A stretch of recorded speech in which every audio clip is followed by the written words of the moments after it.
Today on Forbes, meet the founder of America's best-selling cannabis drink.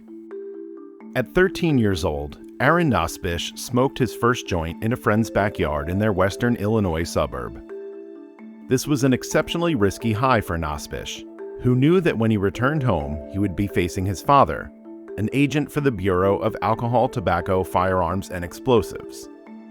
Over the next 5 years, if Nosbisch ever came home a little stoned, and he often did, his dad would pound on his smoking buddies' doors and greet them with arrest threats. Now 31, Nosbisch runs one of the best-selling brands in the cannabis industry's buzziest sector, the THC beverage market, and his dad is a customer. After losing his chief marketing officer job due to equity disagreements at Monk, an aromatherapy vape brand, Nosbisch leaned on his favorite pastime, getting high. He says, quote, "It got to a point where I was like, wow, I'm smoking a lot of pot. I gotta make this profitable somehow." In 2018, he co-founded a CBD brand, which sold non-psychoactive products until the company's Facebook account was restricted for failing to comply with Meta's advertising policies. Though the business fizzled out, Nosbisch was inspired to start an agency called Lucid in 2019 to solve the complex problem of advertising federally illegal cannabis. Most social platforms have strict, conflicting, and sometimes arbitrary regulations when it comes to advertising cannabis products.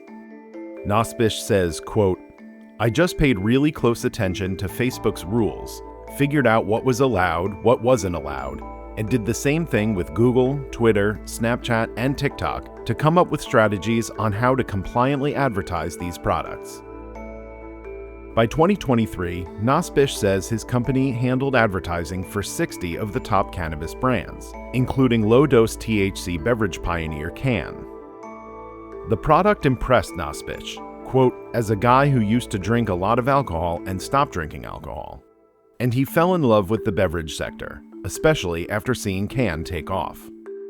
He soon started dreaming up his own cannabis beverage.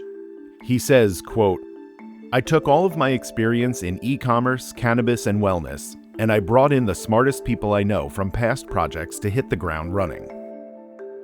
Launched on cannabis's high holiday, 4/20, in 2023, Brēz is a low-dose cannabis drink infused with lion's mane mushrooms, which many believe have health benefits including improved cognition and inflammation. It earned around $1.3 million in its first year and became profitable after 6 months. Brēz brought in $28 million in revenue last year and $13 million in the first quarter of 2025. It's outpacing nearly every other competitor.